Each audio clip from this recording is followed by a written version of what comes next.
Welcome to the Live Better, Sell Better podcast with your host, Kevin Dorsey of Inside Sales Excellence, the #1 Patreon group and YouTube channel for tech sellers and tech sales leaders, where we dive in deep for tactical advice on how to book more meetings, close more deals faster, and lead sales teams to success. But we don't stop there. We also focus on the person in salesperson. We talk about mindset, goals, time management, and so much more. So thank you for listening. And if you're interested, head on over to patreon.com/inside sales excellence. Now with that, grab a notepad, get ready, and let's dive into the good stuff. What up, everybody? Welcome to a very special episode of the Live Better, Sell Better podcast. This is your host, Kevin Dorsey, aka KD. And this is by far and away, I think, the most exciting episode I've been looking forward to record, because today I get to interview my coach. I get to put him on the hot seat for a second and talk about what it means to be in sales. So a little background story here. I started working with a coach, Townsend Wardlaw, who you will meet here in a second, about a year and a half, maybe almost 2 years ago. I think we were introduced. Started having these conversations around being. And anyone that has ever worked with me or for me knows I am a doer. I'm a doer. I do things. And I try to do them well. And I initially working with Townsend, I was so frustrated because I would always ask him, well, what do I need to do to be successful? What do I need to do to make this money? What do I need to do? And he would always pull me back. And he's like, you can do whatever you want. Do whatever you want. I remember some of those conversations. Oh, dude. And I just remember being so frustrated afterwards. But at the same time, that's what it took to shift the mindset. And what we're going to dive into is like, nothing is the do. He's going to give you a couple quotes today, but like, there's no shortage of books out there on what to do, courses out there on what to do. It's about who we need to be in order to succeed. And so I'm going to dive in with Townsend today about this idea of being, but even further on how it applies to sales. So buckle in, y'all. This is going to be fun. Townsend, my man, welcome to the show. Thank you, brother. Good to see you. Good to be here. Right. Excited about all the stuff we got planned. I'm just pumped because that just means we get to hang out more and more. Like I know. To hang out, which is going to be great. So yes, we're going to get right into this idea of, can you break down for everyone the difference between being and doing? Because especially in sales, we want to know what to do all the time. Let's talk about the difference between doing and being and why that's so important. I think what would be really useful is to give just a little bit of context before I do that, right? Because even this idea that I'm going to share, my awareness to it is newish for me. It's been there all along, but I only had ways to talk about it in the past 3 years. Like you, I've had a fixation with doing. For those who aren't familiar with me or know me, you know, I have been kind of in this sales, thought leadership, sales consultant game for a long time. I had my last real job in 2002. I started a company to do sales consulting, flipped it into sales outsourcing. It kind of morphed into an interesting company where we were in the business of making salespeople. So you got to remember, back in like 2003, 2004, there were no SDRs, BDRs. It was sort of a concept. I started training people from scratch to go into entry-level sales as these BDR roles. For me, sales was my ticket to, let's just call it a very comfortable lifestyle, right? I went to college. I have reasonable intelligence, reasonable curiosity, no advanced degrees. I was never going to be a doctor or a lawyer. So what do I want to do? Well, I'll get into sales. I can make some real money. And I made a lot of money in corporate sales. I didn't like the corporate world, but sales for me has always held this really special place in my heart, where someone of average intelligence can produce extraordinary levels of income. Mm-hmm. That's pretty cool. Like we don't give that enough credit, right? Not a lot of people that I went to college with even are making more than $100,000, $200,000. I don't care what degree you have, or somebody with archaeology or something, right? Even really smart scientists and people, like, heck, doctors these days are lucky if they break 6 figures. Like, just wrap your head on that. We got pretty new salespeople out there asking for $120. Yes.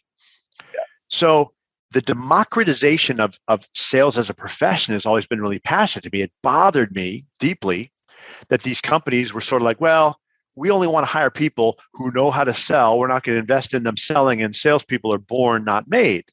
And I was like, that's bullshit for years. So I kind of by accident, we always have great strategy intentions when we look in the rearview mirror. So we'll call it by accident on purpose. I got in the business of bringing people into a career in sales by kind of cracking the code of how do you take somebody who knows nothing about it and work with them on all the things that they would need to do to be, led in the club. And the company that I had, I would say on an average year, we would train is the way we used to talk about it, train 200 to 300 people, bring 200 to 300 people through. We'd start with thousands, but 200 to 300 people would be out the other side, and we'd place them with these companies as entry-level salespeople. So it was a really fun and validating world. I shut that down in 2009, and for a variety of reasons, I was done trying to grow a company, but still had a passion for sales and selling, and I applied my craft, if you will, working with smaller companies, sub $10 million companies to help them grow. And it was all about process and tools and methodology and technique. And for a while, I really prided myself on this concept of I'm the guy that helps people get to the exactly how, right? What always frustrated me about sales training was it was all arm waving and concepts and mindset, but now nothing like, what do you say? What's the script? What's the email? What's the sequence? Like give people a set of tools. You buy something from IKEA and it doesn't say, put it together. It'll be fun. It's like step by step by step. Why can't it be that way for selling? And I spent a lot of years and made a lot of money teaching people and organizations and companies all the stuff they needed to do to grow their revenue. And I was really good at it, made a lot of money with it, made a lot of people a lot of money with it. But I'll tell you what always bothered me. There were a certain and a meaningful percentage of people that no matter how much we talked about what you need to do and how you need to do it and train on it and coach them on it, right? Like role play stuff, they didn't do it or they couldn't do it, or they would be able to practice doing it and role play it. And then they'd get in front of the customer and they couldn't do it in the moment. And it was like, this really bothered me because these are good people, right? And it's like, I got to get you out of here. I got to fire you. You can't get this done. I have this belief that we are infinite beings, right? We have the capacity to do anything. We're born able to speak any language, have any concept, and pretty soon it's like, I can't do this, I can't do this, I'm not good at that, I'm not good at that. So I never thought I was going to go about solving that problem. I just kind of got increasingly, for lack of a better term, bored with kind of flogging these people in organizations more and more. And what can they do? What can they do? I mean, how many times can you get paid to teach people how to make some cold calls and do it effectively? How many times can you lead a seminar on how to schedule the next interaction and not send a proposal out without a scheduled meeting to review it? Simple stuff. Mm-hmm. And it's like 20% of the people got it or are already doing it. 20% of the people never got it. The middle folks would sort of get it to a certain degree, but as soon as I was gone, they'd go back to doing whatever they were doing. And I'm like, this is maddening to me. I made the decision a couple of years ago. I was done consulting. I wanted to coach. And it was kind of interesting because it was more like running away from. I was sick of doing that. It's not like I even had a good idea what coaching was, but I knew I really wanted to work with the leaders and the people higher up who were responsible for the culture and the environment and things that mattered. Because that's the other side. Even if people are making a lot of money, if they're miserable, that's no fun for anybody. And trust me, a lot of these smaller business founders and entrepreneurs, they're pretty wound up people, right? They're pretty not very happy people no matter how much money they have. So I really want to make a dent there. I'll tell one more quick story, which will anchor this idea that there's always been in my head, like something's missing. And then I'll talk about kind of the real pivot and then we'll get to being. It was about 20 something years ago, I think 22 years ago, somebody handed me a book by a guy named Mahan Khalsa, Let's Get Real or Let's Not Play. I read this book, and I'd read a lot of sales books, solution selling by Michael Bosworth, spin selling back in the day. You name it, I've read the sales book. But I read this thing, and I was like, holy shit, this is it. This is what I do.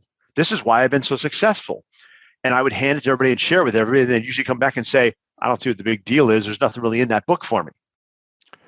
Well, 20 years later, what I can clearly see is that book was so powerful because it didn't prescribe anything people needed to do. It talked about a way of being in sales and sort of a beingness you would bring to the selling, to the world of selling, that produced results. And I couldn't even explain it, but I'm like, this stuff is so cool. But it was still like, you either got it or you don't get it. Like, some people got the book and they did well with it. Some people were like, I don't get it. And there was no like way to get them to get it. Can I jump in there with a real quick anecdote that I thought was funny? Yeah. Right. So I'm reading this book right now. I'm really enjoying it. But Townsend, when he first told me about the book, he's like, I probably gave away thousands of this book. Thousands. Right? So I'm like, oh man. So I jump on Amazon and there's 340 reviews. Nothing.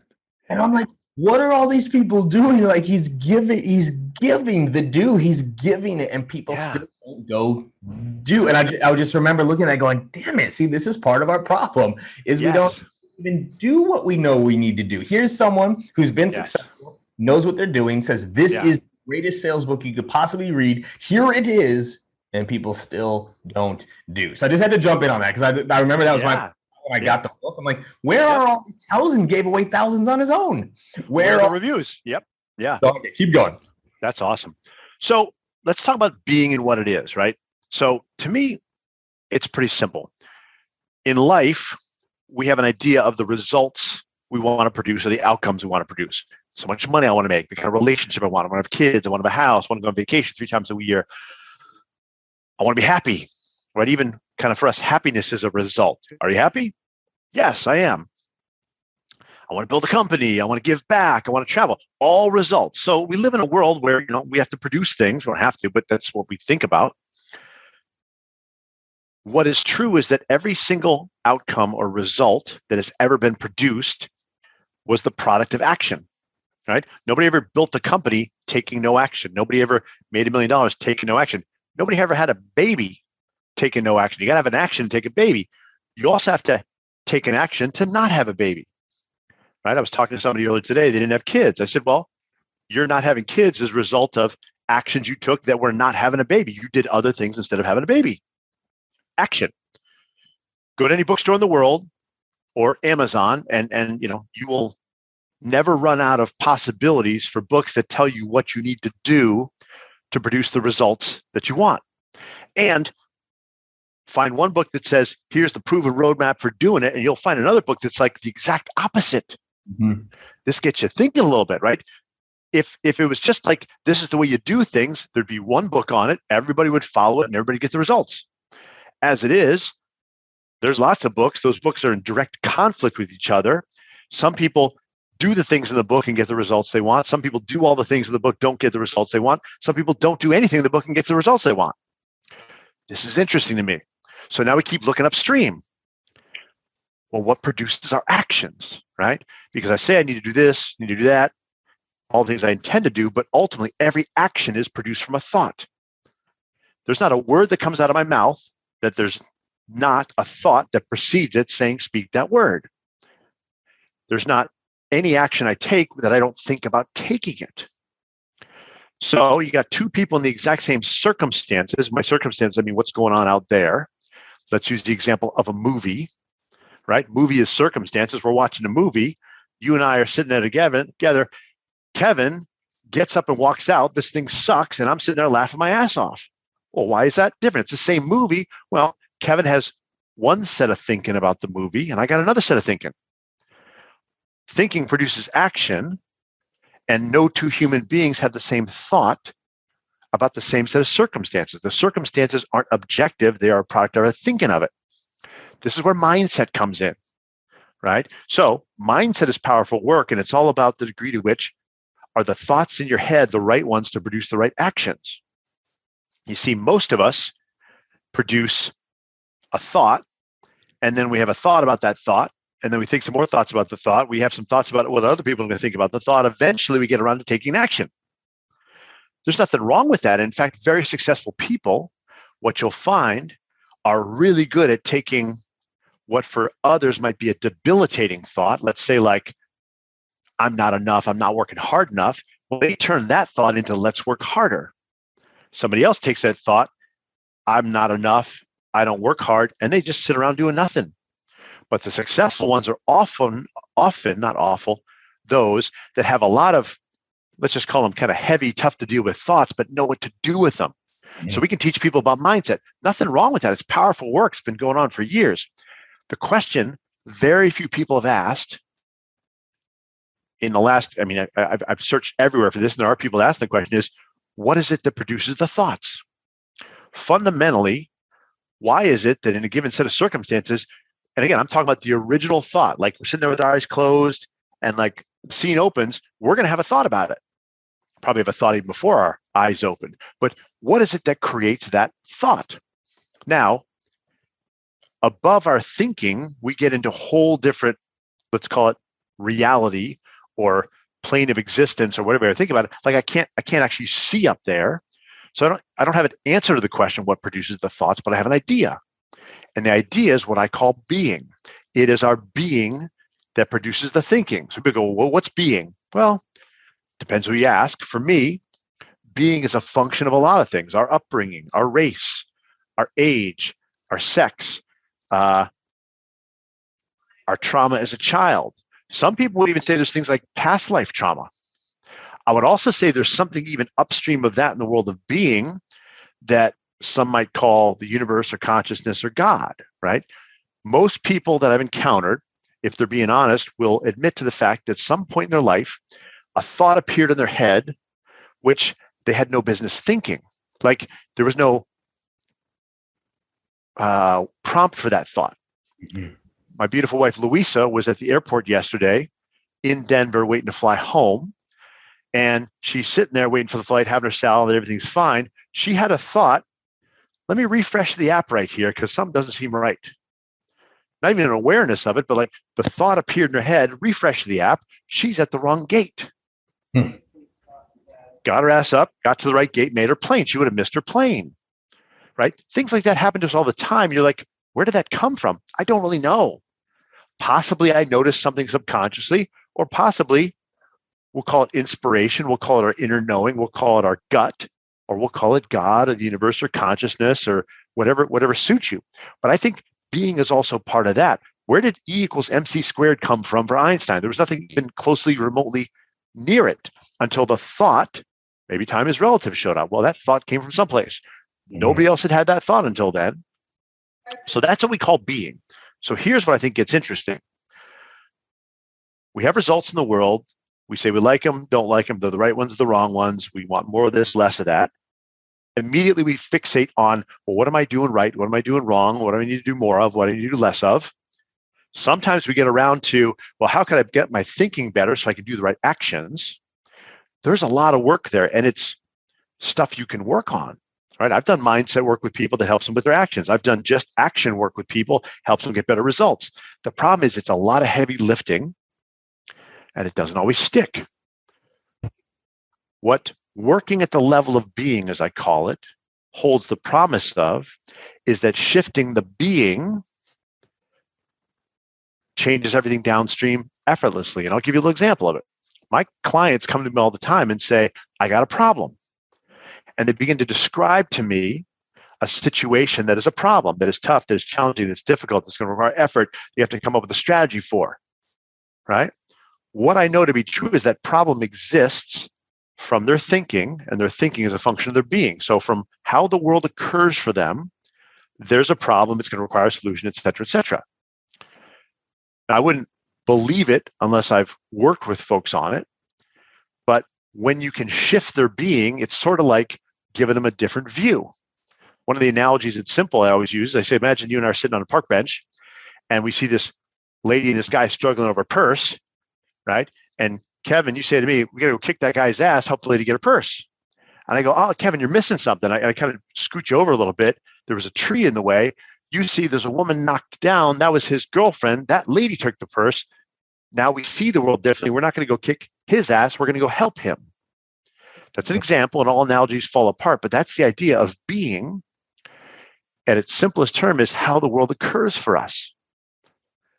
And based on how the world occurs for us, we will have the thoughts we have about it. We will take the actions that seem in alignment to produce, and then we'll get the results we get.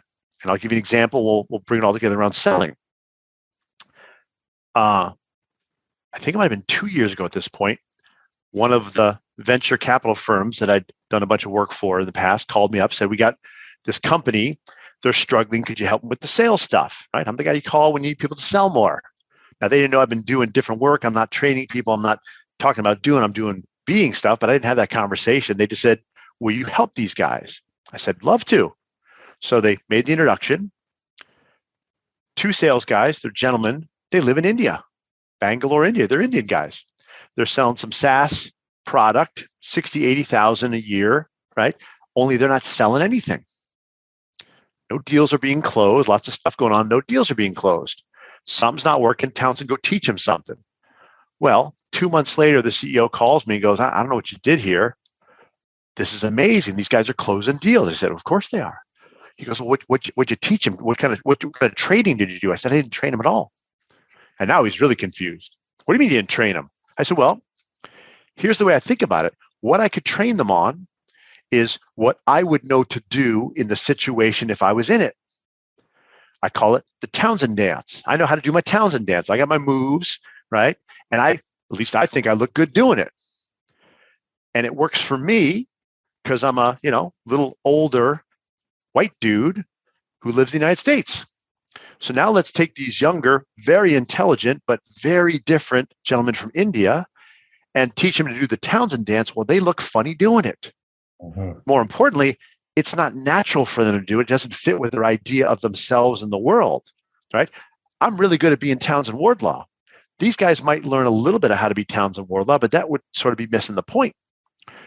So the guy's like, well, what'd you guys talk about? I said, well, simple. We spent 2 months talking about how does the world occur for them, from who they're being. What do they see when they're calling on a client? What does that sound like to them? What do they hear? What do they think is okay? What do they think is not okay? What do they think is right? What do they think is wrong? What do they think they're allowed to do? What do they think they're not allowed to do? We talked about power, authority, money, commitment, reciprocity. We talked about all sorts of stuff. And once we got clear and they got clear on, oh, that's how I see the world, because most of what they're doing is from an unconscious seeing of the world. Once they're aware to, I see the world this way, then I could say, would you like to see what I see? And I kind of walk them over here and I'm like, here's what I see. And they go, oh, well, then I'm going to do something different. And they started doing different things. They started applying different techniques, because you can find techniques everywhere, but you would have to see the world differently to think you need a different technique. And so many times we're focused on the technique or the methodology, the process. We don't ever stop to think, well, how does the world occur for them that they would never want to use it, right? So I'll pause for a second because there's a lot of stuff there you might want to pull apart. I hope people, as you're listening to this, it's like, if you really think about it, and we actually know this in sales, especially to my sales leaders listening, if you think about a lot of the things that you have said to your reps, actually a lot of them come down to being. We just haven't been paying attention.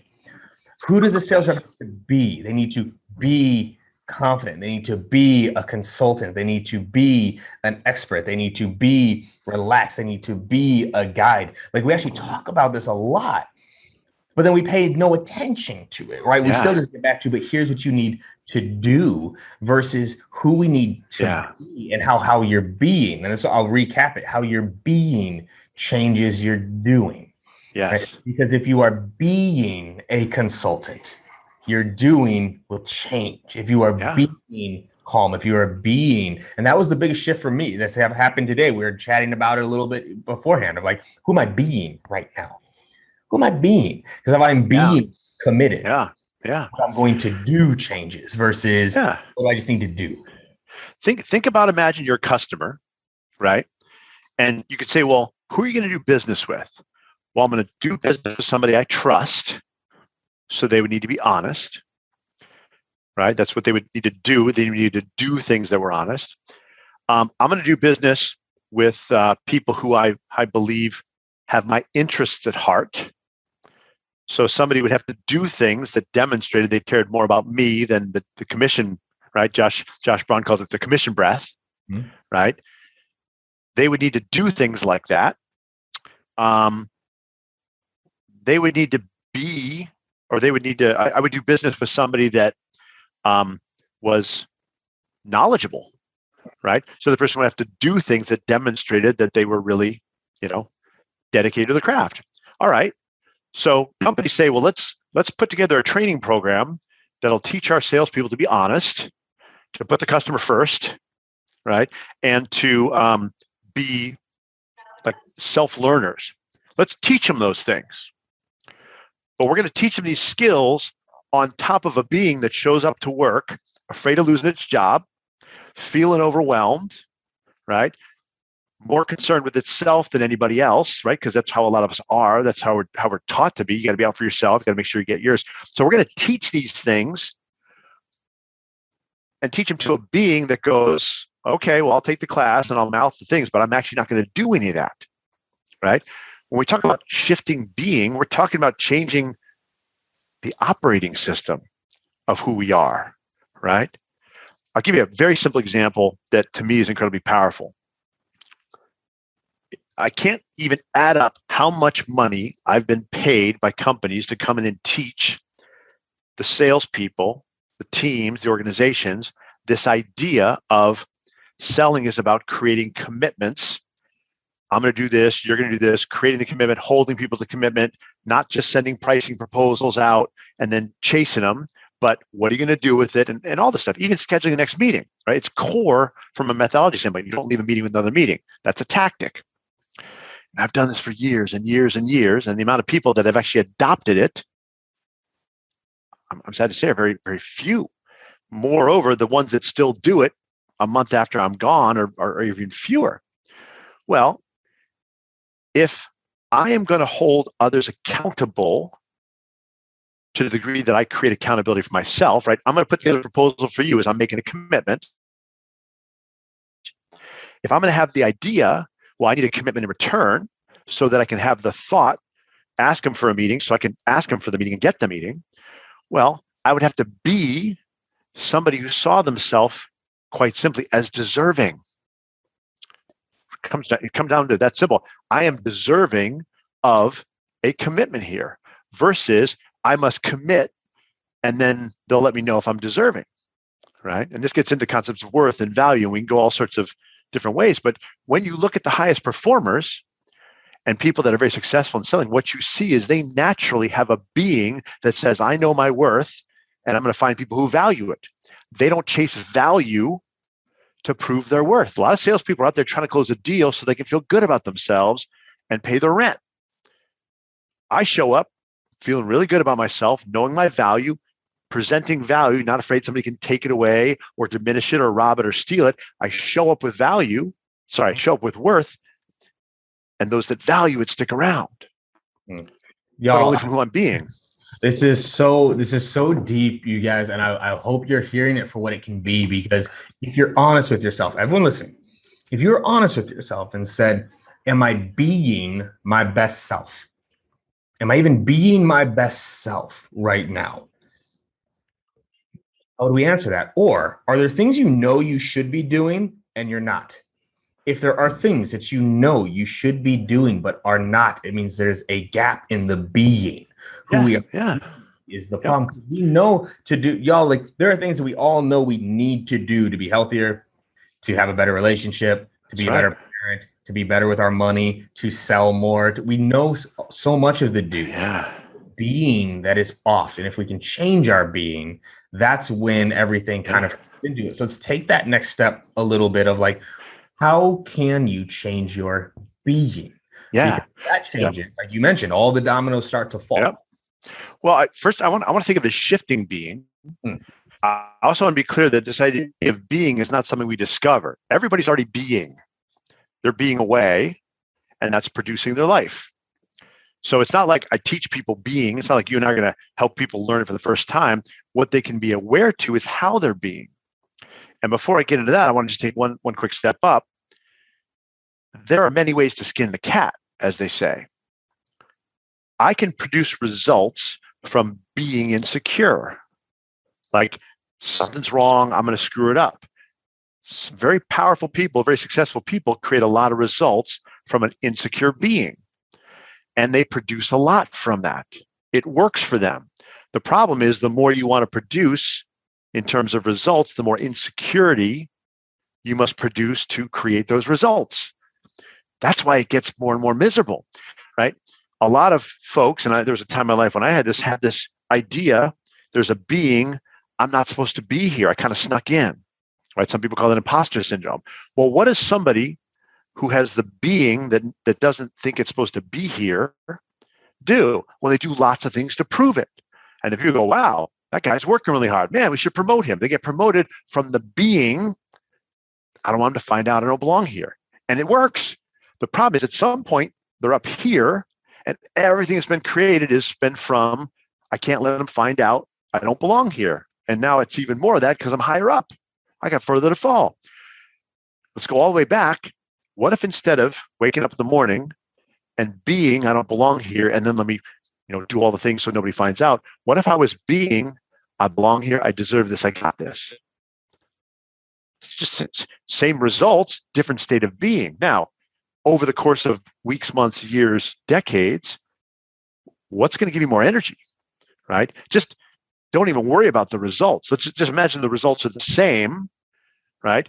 Would you rather be making $1 million a year, making sure nobody finds out you don't belong here, or $1 million a year, knowing you belong here and deserve it? All from who you're being. And all this goes back to when we were little. We were told, here's how you are. Everything about our being and everything about life was spoken to us. It was created for us. Your name, right? You're Kevin, I'm Kevin.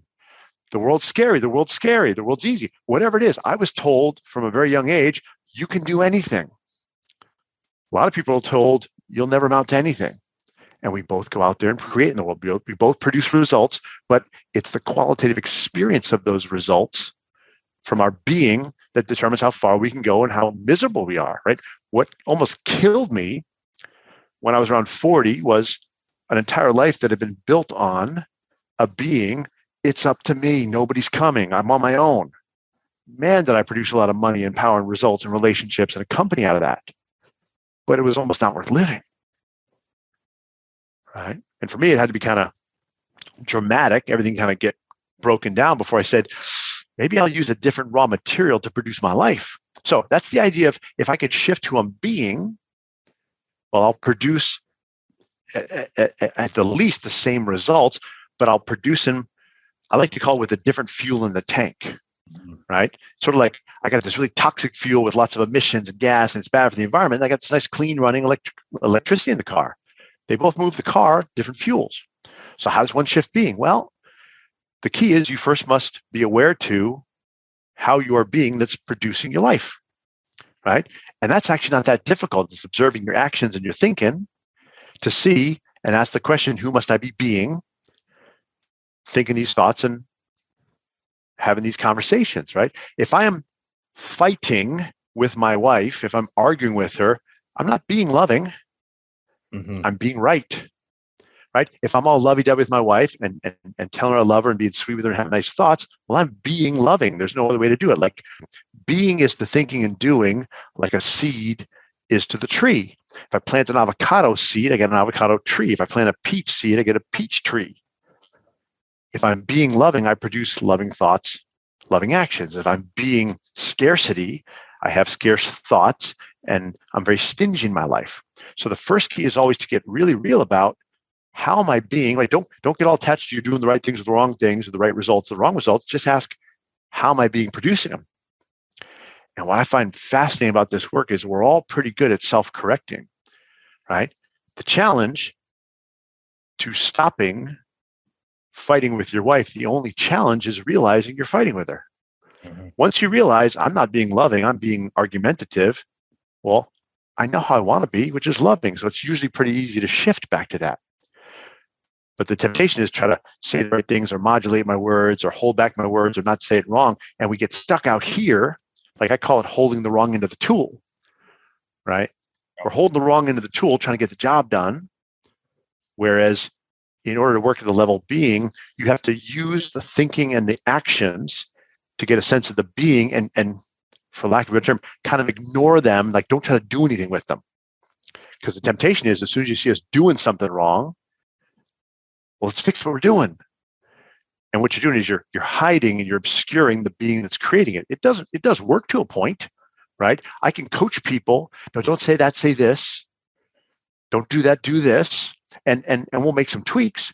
But if I can let them do what they're doing and kind of work upstream and say, well, who are they being that's doing it that way? And we shift their being. The example I was sharing about this idea of next scheduled meetings and commitments. I worked with a group last week, a sales team, and we had spent a number of weeks on the fundamentals of working at the level of being and seeing the so they're really aware to it. So now we got to have the fun parts. Like we got the operating system all dialed in. Now we just put the apps in there, right? So one of the apps is, how do you do proposals? And they talked about what they did, and they're thinking about why they did that. And then we did what I call a being shift. And it was the coolest thing, Kevin. You got 6 people sitting around the camera, and they're just like, oh shit, I can't believe I was doing it that way. Like, it's literally as if I took their glasses off and they saw a different world. Well, now they're going to do like what I promise you is they will never send out a blind pricing sheet with no commitment, no nothing ever again, because it looks ridiculous to them. Before last Friday, it looked like what you're supposed to do. Telling them to get a scheduled meeting, well, that looked crazy. So that's the power of this working at the level of being stuff is once you get to kind of the operating system and the framework for it, literally you can transform deals, you can transform sales processes, you can transform any aspect of the sales process by shifting your being, because you stop trying to get people to do different things. You work at the level of how does the world occur for them that they're doing the things they're doing. And all this too, yeah. One I can speak to personally, just if I look at how much my life has changed since working with you and going through the program and going through it. Like, I actually feel like I'm doing less. Yeah. I feel like I'm doing like that. The fuel analogy I love, because like the results are better in every aspect of my life. Every single aspect. I'm making significantly more money. I have a better relationship with my kids and my wife. I am healthier now. But the doing, I'm actually feel like I'm doing less, and it's just a cleaner burn. It feels like cheating sometimes. It feels like cheating. It does. And I'll catch myself of like, oh, I'm not doing enough. I'm getting lucky, and then I change my state of being of like, wait, no, hold on. It's something you said that I wanted to call out, and you probably said this when we were working together, but I hadn't heard it in that moment of like the doing put on the wrong being never works. And I think like that really stuck with me, because as a sales leader myself, teaching the do, but if it's not going to the right team, it doesn't matter. As we wrap on this, because I was like, man, we could go for hours. We could go for hours. And we will. Let's talk about then what sales being is, like what the vision we have for this and what the program can look like. Well, for me, it's really simple. And that is, it is a dramatically different way to accomplish the goal that I've had for a long time, which is to empower people to produce the results they want in their life in and around this career called sales. That's all it is, right? What I want for people is the ability to have a tool set and a way of thinking and a way of approaching their career such that anything that's going on, they can almost instantaneously change. And I've made that down to the deal level. I've worked with sales folks that are losing a deal. We shift being the strategy, and everything shifts. Now they're winning it. They didn't have to do anything different. I've had sales folks I've worked with that have lost a deal. We shifted the being, they went back and won it, right? So anything about that, I don't want to say more importantly, but I will say more importantly, at the end of the day, this is about people, right? We're having a human experience here, and it's great to make money and it's great to have success. But what we really care about is the connectedness we have, the level of peace in our life, the level of freedom we feel. Everybody says they want freedom.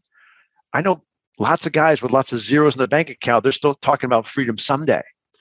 So for me, this is about, I don't want to call it a Trojan horse, but we got something here that's incredibly tangible that people should be willing to pay for, invest their time and their money in. Companies should be willing to do that because it has a material benefit on the revenue, something we all can measure.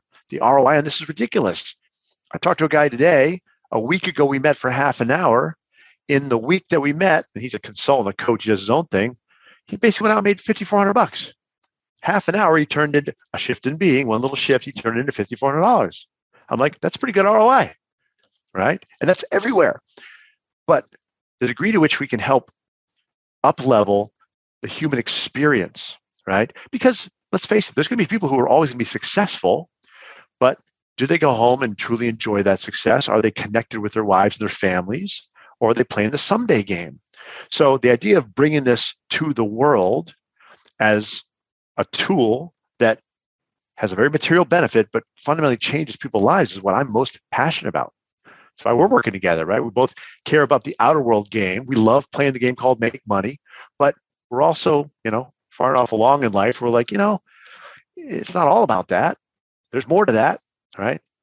Yeah. And it's that aligned mission, right? That like triggered the phone call, right? As I went through this program with you, I saw the results. And then it was after conversation going that this is what's missing from salespeople. They need this, like the do is out there. This is what's missing. And then it was like, hey, I have an idea. Can we talk? Right? Talk about like ideas, right? Things being just downloaded in the brain of like, how could we do this specific for sales?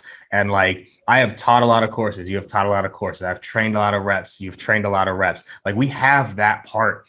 I have been so excited about a course because this is about changing the being, changing the mindset. And it's fun. It's not like a heavy lift or beating people up or bludgeoning them or I used to have to work a whole room, and this deal, like you're fighting with the whole room to kind of see what you're trying to get them to see. And this is like people receive it, right? Because it's their being seeing it differently. It's their power. It's their choice. It's not do this because I said so, or it's the right way. It's a proven methodology, right?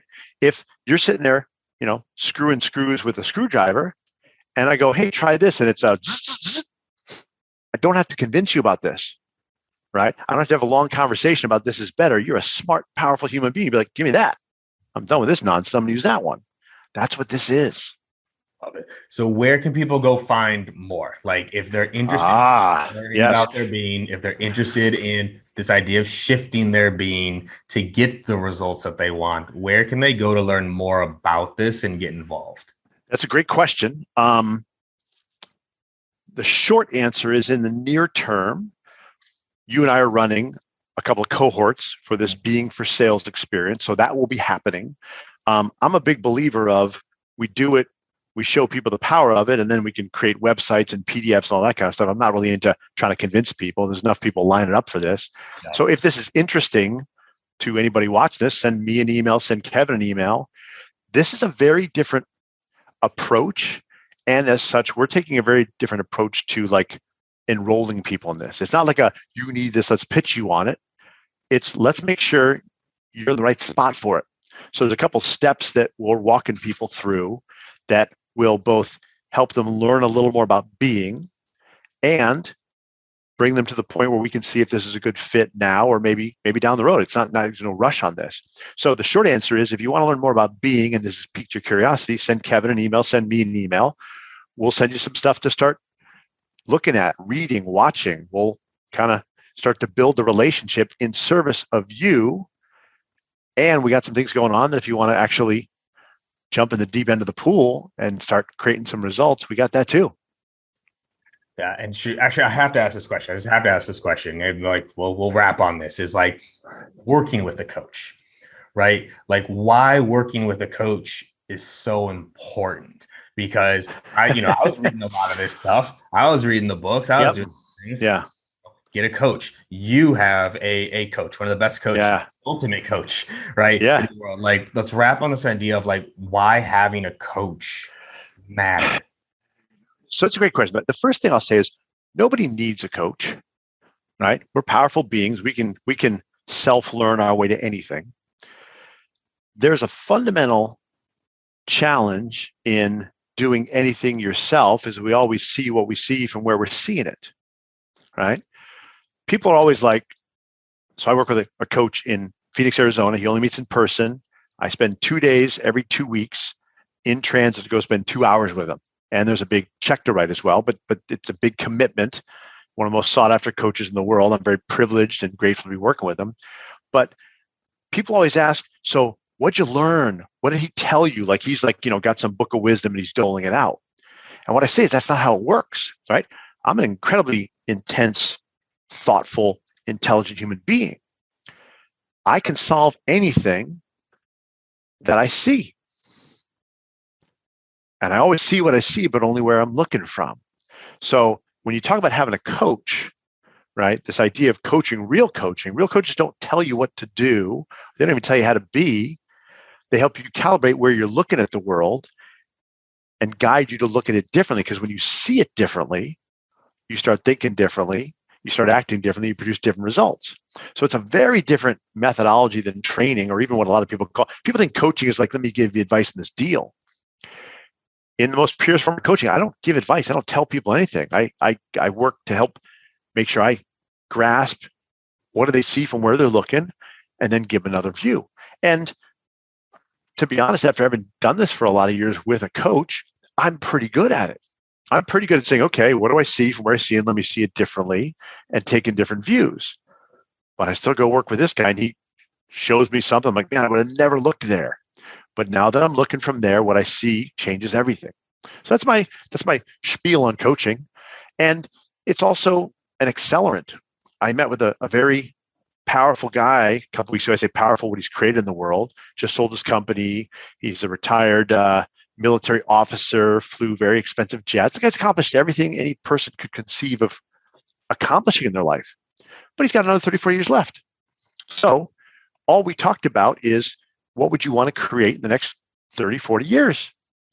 And we did a lot of looking there, and he came up with some very powerful intentions. I want to do this. I want to do this. And they weren't like things to get done. They were ways of being that would produce other stuff. Long story short, when he had written these down, I said, listen, I'm going to promise you something. Everything on that piece of paper that you wrote down, you will get to. And you don't need me for it. You will get there simply by the virtue of you have the idea in your mind of where you want to be. That's how we work. Now, if you'd like to get there faster, we could talk about me helping you. That's it. I don't get anybody any place they're not going to get on their own. I can help them come up. Any coach can help you come up with a better vision for who you want to be, but you don't need them to get there. But shit, if I can do something that's going to take 10 years in a year, I'll pay money for that. Now that's something I've always encouraged my team and reps, right, about what to do. It's like, why take 10 years to get good at something if you can learn from someone who's good at it for 10 years? Like, you can learn from people. Just the accelerant is the key. Yeah. It really can. Because time is the commodity we run out of, right? Like, a lot of people are like, well, I'm fine where I'm at. I said, yeah, me too. But what I know to be true is this carnival ride is going to stop, right? And if I can do something in a year that would otherwise take me 10, I don't want to do it in a year because I need to, but because then I'll do more stuff.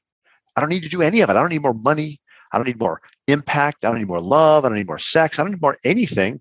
And yet every day I wake up going, what more can I create? Because it's fun, the sheer joy of it. How much more can I give? How much more can I contribute to the world? How much more love can I produce? And that's the core of it, man. I think that's what's driven me in this too. Actually, I was interviewed. This was, 3 years ago now, right before the pandemic. I was supposed to present at Sales Loft's, Rainmaker, and I was going to get to meet Spike Lee. I was super excited about all of it. And they flew up and they did these interviews. And one of the things that asked is like, what would allow you to die happy?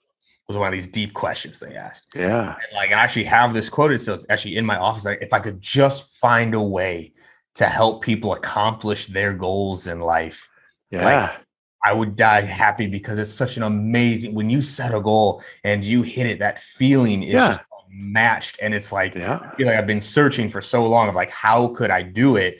And I actually think I know what that is now. And I think I do too. Yeah. So Townsend, my man, this was everything I was hoping it would be, and then some. As always, I love you. I appreciate you. Thank you so much for this today, man. Thank you, brother. Love you. Hell yeah.